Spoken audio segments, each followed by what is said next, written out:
Vera र भाले मात्रै कटिङ हुन्छ। यदि तपाईँ चाहिँ यहाँ चाहिँ साँडा बलि दिइसकेपछि टाउका बढ्दै गर्दा तपाईँ चाहिँ डुङ्गा चढ्नुको निम्ति रामायणमा देखाउँछ नि डुङ्गा, हेर्नुस् डुङ्गाहरू छ त्यहाँ।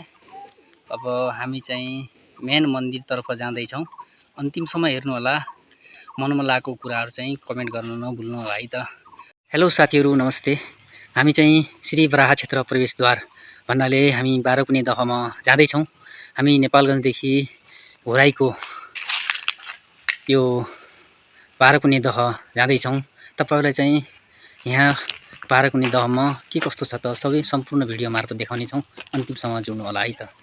साथीहरू, म चाहिँ भिडियो बनाउन बाध्य भएँ, किनभने मैले युट्युब च्यानलमा खोजेँ। टाढादेखि आउने भएको कारणले गर्दा युट्युब च्यानलमा हेर्छु बाह्रकुने दह कस्तो छ, के लगाउनुपर्छ, कस्तो कुराहरू आँटेको पुग्छ भनेर चाहिँ खोजेँ। तर चाहिँ भेटिनँ राम्रोसँग। भिडियो त भेटेँ तर चाहिँ डिटेलमा भेटिनँ।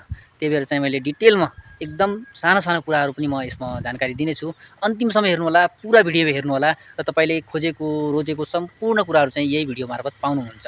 र टाढा हुनुहुन्छ भने अन्तिमसम्म हेरेर मात्रै भिडियो आउनु होला, होइन भने तपाईँले चाहिँ दुःख पाउनुहुनेछ।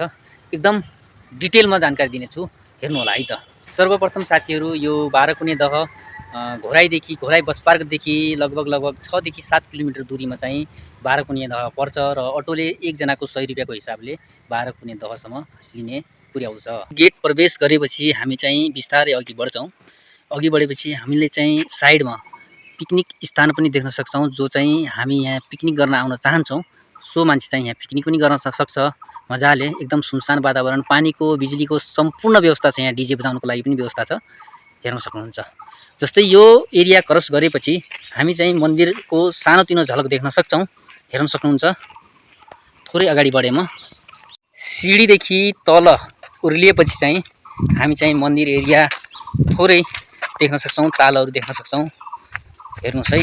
अब म चाहिँ अगाडि बढ्दैछु। साथीहरू, हामी चाहिँ हिँड्ने क्रममा थोरै मन्दिरको नजिकै पुगिसकेका छौँ।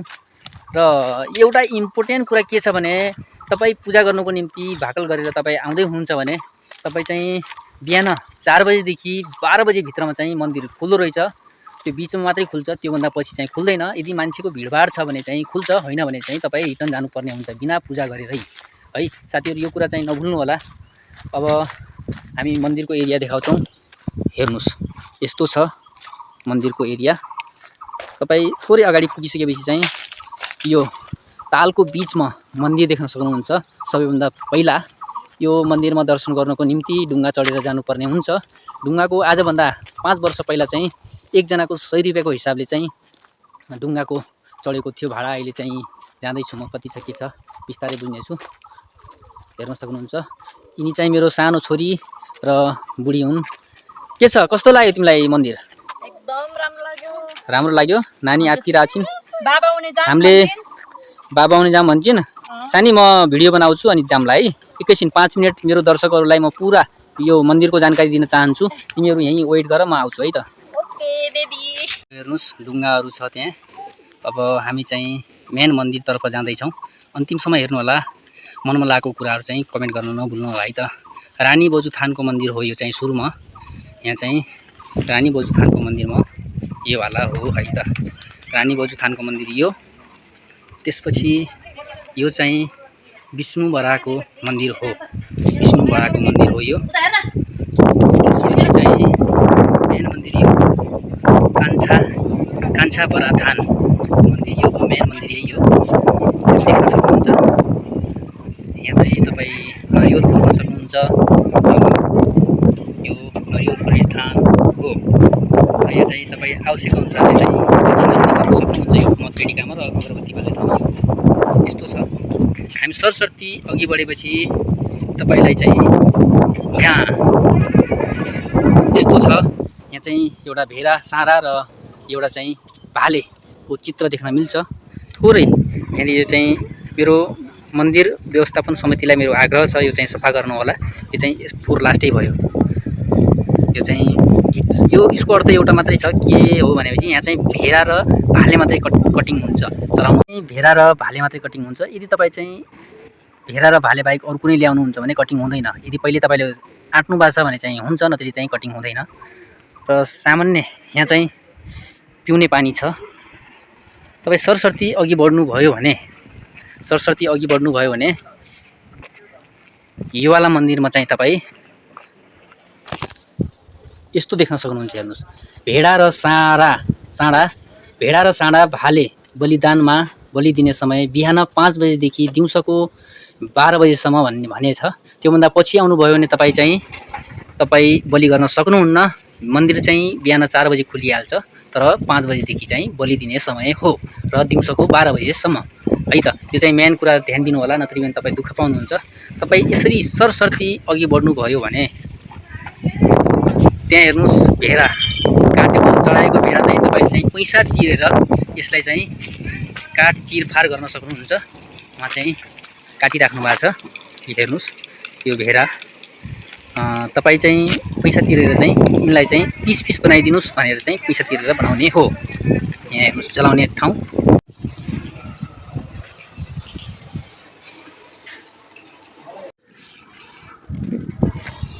साथीहरू, यहाँ तपाईँ चाहिँ यदि भेडाहरू ल्याउनुहुन्छ, टाढादेखि आउनु भएको छ भने तपाईँहरू चाहिँ त्यो काटेको खुट्ला फालिदिएको पैसा, पिस पारिदिएको पैसा चाहिँ लिन्छ। एउटा भेडाको 300 रुपियाँ लिँदो रहेछ। मैले सोधेँ, अहिले काट्न लागेको देखाउन चाहेन, किनभने भ्यालुलेसन आइहाल्छ। त्यो चाहिँ युट्युबको फेसबुकको रुलको बाहिर छ, त्यही भएर चाहिँ मैले त्यो देखाउन चाहेन। सोद्धाखेरि चाहिँ एउटा भेडा काटिदिएको चाहिँ काटेर तपाईँ चढाउनुहुन्छ। चढाइसकेपछि त्यो भेडा सिँगै तपाईँ इक्जाम्पलको लागि नेपालगञ्जदेखि आउनु भएको छ भने त्यो भेडा काटिदिएको पैसा एउटा भेडाको चाहिँ 300 रुपियाँ लिन्छ र एउटा चल्लाको पैसा चाहिँ 100 रुपियाँ लिँदो रहेछ। त्यो तपाईँ चाहिँ आफ्नो खुसीले काट्न पनि सक्नुहुन्छ र काट्दिनँ भनेपछि सिँगै पनि लगाउन सक्नुहुन्छ। अनि साथीहरू, यहाँ चाहिँ टोयलेट बाथरुमको सम्पूर्ण व्यवस्था छ। एकदम फ्री हो, 5-10 रुपियाँ लिने सिस्टम छैन, एकदम फ्री हो। भेडा काट्ने ठाउँ चाहिँ यो हो है, जो चाहिँ तपाईँ बलि हानेर आउनुहुन्छ र भेडाको सफाइ चाहिँ यहाँ तल हुन्छ। म थोरै देखाउँछु हुन्छ र भेडाको बलि हान्ने ठाउँ त्यो पनि अघि मैले देखाएको थिएँ।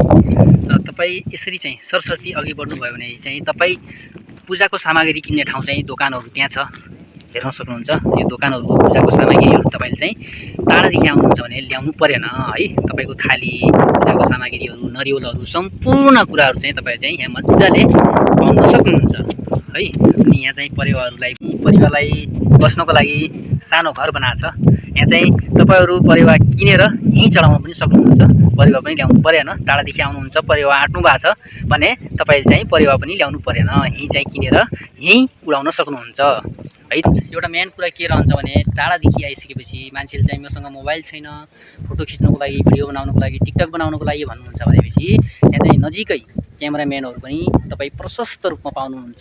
सुलभ मूल्यमा उहाँहरूले चाहिँ फोटो भिडियोहरू चाहिँ मजाले बनाउन सक्नुहुन्छ।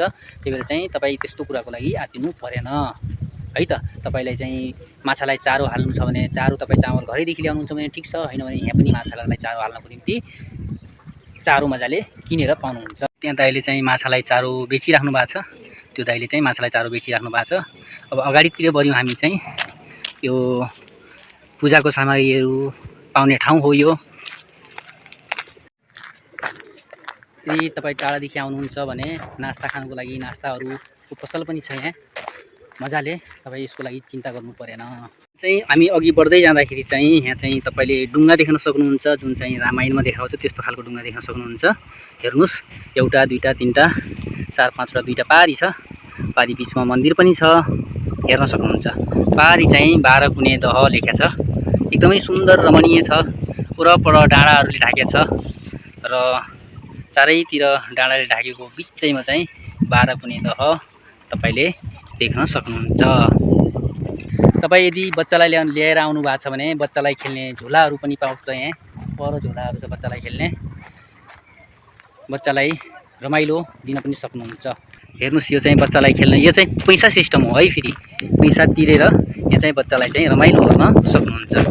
यो चाहिँ छ। तपाईँ बस्नुको निम्ति यस्ता प्रतिष्ठाले धेरै छन् यहाँ आराम लिनको लागि। पारी चाहिँ होटेलहरू छ, नास्ता खानको लागि, खाना खानको लागि सम्पूर्ण चिजहरू त्यहीँ पाउँछ। तपाईँ पानीपुरीदेखि लिएर किराना पसलदेखि लिएर नास्ता गर्नेदेखि लिएर सम्पूर्ण चिज त्यहीँ पाउँछ, मजाले खान सक्नुहुन्छ। यहाँ चाहिँ पिङ छ, यो पनि पे सिस्टम हो, फ्रीमा होइन, पे सिस्टम हो। पे गरेर चाहिँ यहाँ मजाले पिङमा पनि खेल्न सक्नुहुन्छ। मेरो त छोरी सानो छ, पिङ खेल्दैन। अब खेलाएपछि त खेलिहाल्छ, तर सानो बच्चा चाहिँ डराउँछ, त्यही भएर मैले खेलाइनँ। देख्न सक्नुहुन्छ सम्पूर्ण कुराहरू छ। अनि पारीतिर एकदमै खुल्ला ठाउँ छ, जहाँ चाहिँ तपाईँहरू चाहिँ आरामले पिकनिक पनि गर्न सक्नुहुन्छ। यदि पिकनिक गर्न चाहनुहुन्छ भने जहाँ चाहिँ बत्तीको सुविधा, पानीको सुविधा, सम्पूर्ण सुविधा छ, हेर्न सक्नुहुन्छ। यस्तो छ। भाडा कुनै दहमा तपाईँलाई कस्तो लाग्यो, जस्तो लाग्यो त्यस्तै कमेन्ट गर्नु होला।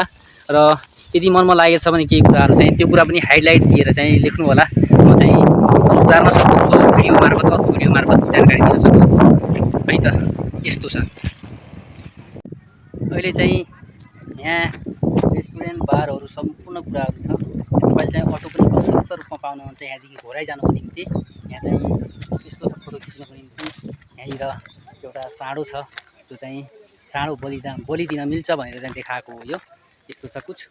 अब म चाहिँ साथीहरू नेपालगञ्जदेखि हो, तपाईँहरू कहाँदेखि हेर्दै हुनुहुन्छ भिडियो, जस्तो लाग्यो त्यस्तै कमेन्ट गर्नु होला।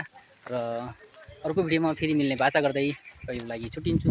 हस्त, नमस्ते, जय नेपाल।